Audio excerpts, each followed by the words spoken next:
की शेतीला आता एक प्रॉपर व्यवसाय म्हणून पाहिलं पाहिजे आणि त्याच्यामध्ये युवकांनी त्याला प्रॉपर व्यवसाय म्हणून त्याला टेक्निकल आणि सायंटिफिक टेक्निकनी आपण जर शेती केली तर आपल्याला आता शेतीचं उत्पादन वाढ आणि शेतीमध्ये पर एकर टनेजवर किती फोकस करून कमी खर्चामध्ये जास्त उत्पादन द्यायचं काम केलं पाहिजे.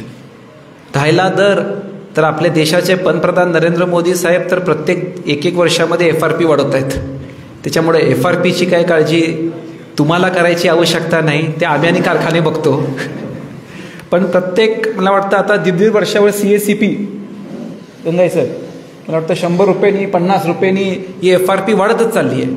पण आता त्याच्यावर फक्त अवलंबून राहता टेक्निकल गोष्टीवर आपण कसं जास्त उत्पादन केलं पाहिजे याच्यावर जास्त फोकस आपण घेतला पाहिजे. ऊस विकास संकल्पना स्वर्गीय राजेसाहेबांनी कशासाठी सुरू केली होती की एक क्षमता आली की आपल्याला आपलं जे सर्वप्रथम जे ऊस तोडणी वाहतूक खर्च जो वाढत होता आणि आज ही सगळ्या कारखान्यांची परिस्थिती तीच आहे. 2003ला राजेसाहेबांनी जेव्हा ही संकल्पना सुरू केली 2003 ऑफिशियली आणि आत्ता पण परिस्थिती तीच आहे. आता म्हणजे आपलं कारखान्याचं ॲव्हरेज जी तोडणी वाहतूक किलोमीटर रनिंग आपण जर म्हटलं ते आता ऑलमोस्ट 100 किलोमीटरपर्यंत जायला लागले बरोबर. आणि त्याच्यामुळं हे वाढत जाणार, खर्च कारखान्यावर वाढत जाणार आणि त्याच्यामुळं आपल्याला आता आपल्या कार्यक्षेत्रामध्ये आपल्या हक्काच्या एरियामध्ये जोपर्यंत प्रति एकर प्रति हेक्टर आपण टनेज वाढवत नाही तर आपला हा तोडणी वाहतूक खर्च नियंत्रणमध्ये येणार नाही. आणि असे बरेच शेतकरी होते डॉक्टर साहेब की त्यांचं टनेज 20 टनच्या खाली होतं. तेव्हा राजेसाहेबांनी म्हटलं किती लोक आहेत 20 टनच्या खाली माहिती काढा. तेव्हा 33% कारखान्याचे ऊस उत्पादक ऊस पुरवठा करणारे सभासद ते 33% होते. नंतर त्याला ऊस विकासचं मार्गदर्शन देऊन आता मला वाटतं 20 टनाच्या खाली कोण बहादूर नसावा माझ्या हिशोबाने.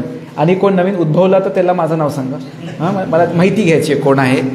सांगावमध्ये तर काय 100% नाही, ती सगळी 70-80 टनच्या वरची सगळी आहे अडसाळी ऊसाची सगळी असल्यामुळं. आणि त्याच्यामुळं आत्ता आपण जे ऊस विकासचा प्रोग्रॅम आता फार ॲग्रेसिव्हली आपल्याला खालपर्यंत पोचवायचं आहे.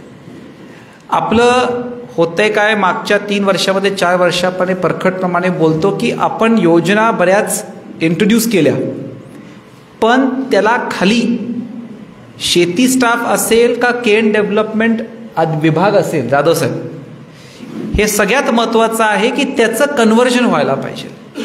आपण कन्सेप्ट लॉन्च करतो. राजेसाहेबांनंतर आपण बरेच कन्सेप्ट लॉन्च केले. राजेसाहेबांचे चालू असलेले कन्सेप्ट आपण लॉन्च केले. मी नंतर ह्या विषयावर येतोय. पण त्याचं कन्व्हर्जन रेट आपण जात नाही. शेती स्टाफ का केन डेव्हलपमेंट स्टाफकडून एक उत्तर येतो की खाली शेतकरी तयार होत नाहीत. आता ते काय आपल्याला त्यांच्या मागे लागूनच ते करून घेतलं पाहिजे. त्याच्यातलं एक भाग थोडासा मी आपल्या सगळ्यांना विनंती करतो की महाराष्ट्रामध्ये का पश्चिम महाराष्ट्रामध्ये पहिला कारखाना ज्यांनी ड्रोन टेक्नॉलॉजी वापरली खतांचं स्प्रेइंग करण्यामध्ये शाहू कारखाना होता. अजूनही आपण टाळ्या वाजू नका मला कारण पुढे सांगायचं आहे. अजूनही आपण एक ड्रोनवर आहोत. जानेवारी 2022ला मला वाटतं पहिला कार्यक्रम आपण कागलला घेतला बरोबर. अजूनही आपण एक ड्रोनवर आहोत. का आपण एक ड्रोनवर आहोत? टार्गेट आपलं होतं की आपण पुढच्या वर्षापर्यंत 4 ड्रोनवर पोचायचं. मी 4 ड्रोनला का जाऊ शकत नाही? कारण त्याचं असं आहे की त्याला कंटिन्युअस नोंदणी पाहिजे.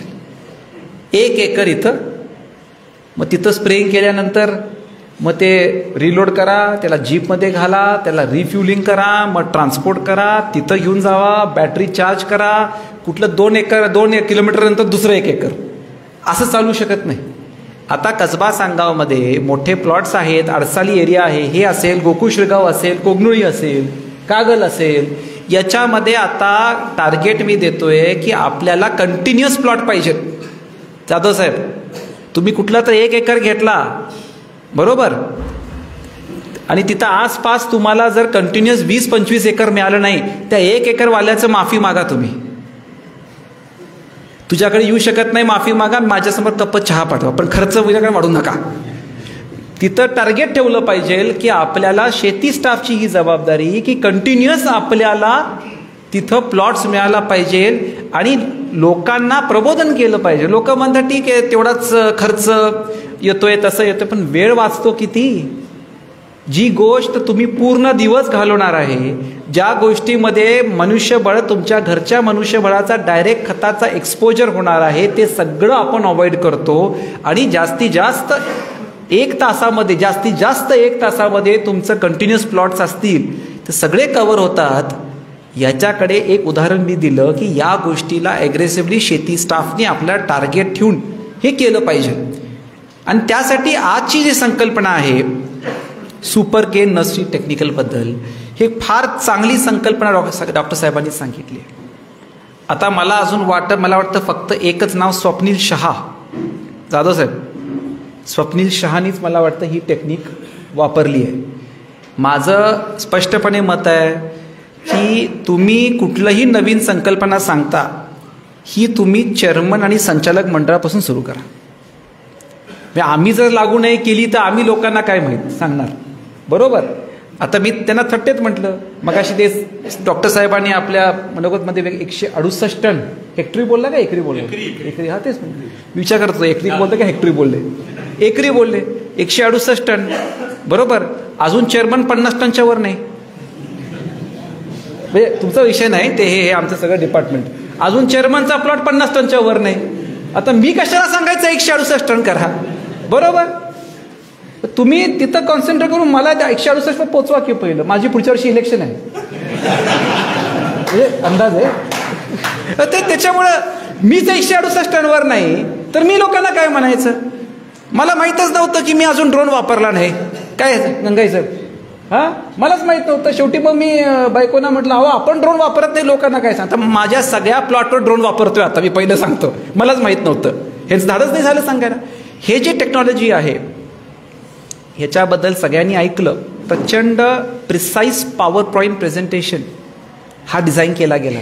एवढं कॉर्पोरेट टू द पॉईंट. त्यांनी शेवटी जे तुमचे आलेले प्रश्न पण त्यांनी घेतले, बरोबर. त्या कार्यक्रम झाल्यानंतर आणि कोणाला काय प्रश्न असतील त्यांनी विचारावं. माझं फक्त डॉक्टर साहेबांना 2 प्रश्न होते की त्याच्यामध्ये मला कुठंतरी ITC दिसलं, ITCचं नाव दिसलं एका स्लाईडमध्ये. हे नर्सरीबद्दल ITCचं नाव मला कुठल्या तरी मागे बॅनर होतं. ITC काय करतं? उत्तम जाधव ITC. ते ITC मार्फत काय आहे जरा थोडीशी माहिती आम्हाला मिळाली. मला माहिती आहे ITC इज इंटरनॅशनल ब्रँड.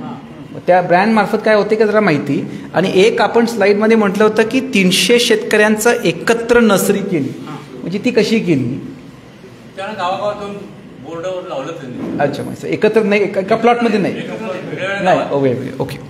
आधी या गोष्टीला माझं आता मत आहे की शेती स्टाफ आणि CDOना की आता आपण टार्गेट ठेवलं पाहिजे. आपण काय करतोय ऊस विकासमध्ये, तुम्ही आता प्रत्येक सेंटरला आता पुढच्या आठवड्यात चिखलीमध्ये कार्यक्रम घेणार, त्याच्यामध्ये तुम्ही एक वेगळा विषय सांगता. असे तुम्ही 12 विषय सांगणार, पण त्या 12 विषयाचं इम्प्लिमेंटेशन झालं किती. ही फार चांगली कन्सेप्ट आहे. मी पहिलं माझ्या प्लॉटवरून सुरू करतो.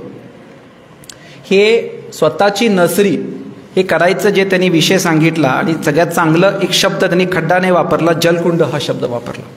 हे फार महत्त्वाचं आहे. ह्या टेक्निक्स आता आपण आपल्या स्तरावर कसं वापरू शकू आणि या टेक्निक्सचं आपल्याला प्रति एकर टनेज कसं वाढेल याच्याबद्दल त्यांनी आता एकदमच काय आपण 168 टन घेणार नाही. शेतकऱ्यांना एक गोष्ट आपण शिकली पाहिजे. माझ्या सगळ्या युवकांना, प्रामुख्याने युवकांना, आपलं दिवसेंदिवस पेशन्स लेवल फार कमी होत चालले. पहिल्या वर्षामध्ये डॉक्टर साहेबांनी सांगितलेलं मार्गदर्शन पहिल्या वर्षामध्ये निकाल पाहिजे. म्हणजे कुठलीही टेक्निक आपण जेव्हा लागू करतो ती काय पहिल्या वर्षामध्ये निकाल येत नाही, मशीन नाही आहे, बरोबर. कुठलीही गोष्ट सांगितली पहिल्या वर्षात निकाल आले नाही, सोडून द्या असं म्हणून ज्या गोष्टी होतात त्याच्याबद्दल आपण थोडासा विचार केला पाहिजे. पण लॉंग टर्म म्हणून आपण पुढच्या 3 वर्षामध्ये या परिसरामध्ये हे टनेज कसं वाढवू शकू. आणि या नर्सरी टेक्निकचं माझं गंगाई साहेबांना विनंती आहे आणि सगळ्या संचालकांना विनंती आहे की ही कन्सेप्ट फार चांगली आहे, याचं इम्प्लिमेंटेशन प्रोग्राम आता व्हायला पाहिजे. मार्गदर्शन झालं लोकांना पटलं, मी युवकांना ॲड्रेस करायला लागलो आहे की ह्याला व्यवसाय म्हणून आपण ह्या शेतीला बघितलं पाहिजे, बरोबर. आणि या अनुषंगाने आणि सगळ्यात महत्त्वाचं एक साहेब माझी विनंती आहे, एक छोटं आणि प्रेझेंटेशन द्या, याच्यामध्ये उत्पादन किती वाढलं, तुमचं प्रोडक्शन कॉस्ट किती खाली झाला, नेट इन्कम कमीत कमी किती वाढलं, याचं एक छोटासा पॉवर पॉईंट प्रेझेंटेशन मला असं वाटतं हे आपण दिलं पाहिजे. म्हणजे आपल्या शेतकऱ्यांच्या डोक्यामध्ये हे आकडे पक्के बसले पाहिजे. आणि त्या अनुषंगाने आजचा हा ऊस विकास कार्यक्रम आपण घेतला. मी साहेबांचं मनापासून आभार व्यक्त करतो. आपण हे मार्गदर्शन केलं, पण माझी विनंती आहे की you should come on board for ह्याचं इम्प्लिमेंटेशन होण्यासाठी पण मला तुमचं गरज लागणार आहे. कारण राजेसाहेबांनंतर आईसाहेबांनी आम्ही जेव्हा काम करतो तेव्हा कुठलीही गोष्ट आपण शेतकऱ्यांना सांगितली ती खालीपर्यंत पुढच्या 1 वर्षामध्ये लागू व्हायला पाहिजे, हे आपण टार्गेट ठेवून केलं पाहिजे. आणि ह्याचं मला महिन्याच्या शेती कमिटी मिटिंगमध्ये अपडेट पाहिजे आणि या गोष्टी आपण पुढे घेऊन गेल्या पाहिजे. आणि त्यासाठी एक फार चांगला कार्यक्रम आज इथं आयोजित झाला, त्याचं इम्प्लिमेंटेशन आपण करू. आणि त्याच्यापुढे शेवटी एवढंच सांगतो की स्वर्गीय राजेसाहेबांच्या विचारांनी आज आपण हे कामकाज करतोय. येत्या 28 तारखेला स्वर्गीय राजेसाहेबांची 75वी जयंती आहे आणि कागलमध्ये आपण बाकीचे सगळे चित्रकला स्पर्धा आणि हे सगळे कार्यक्रम चालूच आहेत, पण आवर्जून कागलला खर्डेकर चौकामध्ये आपण एक कार्यक्रम आयोजित करणार आहे. त्याच्यानंतर आईसाहेब प्रेस घेऊन सांगतील. पण त्याच्या निमित्ताने मी सगळे आपले ज्येष्ठ कार्यकर्ते, सगळी आपली माणसं, माजी कर्मचारी सगळ्यांनी येऊन तो कार्यक्रम यशस्वी करायचा आहे.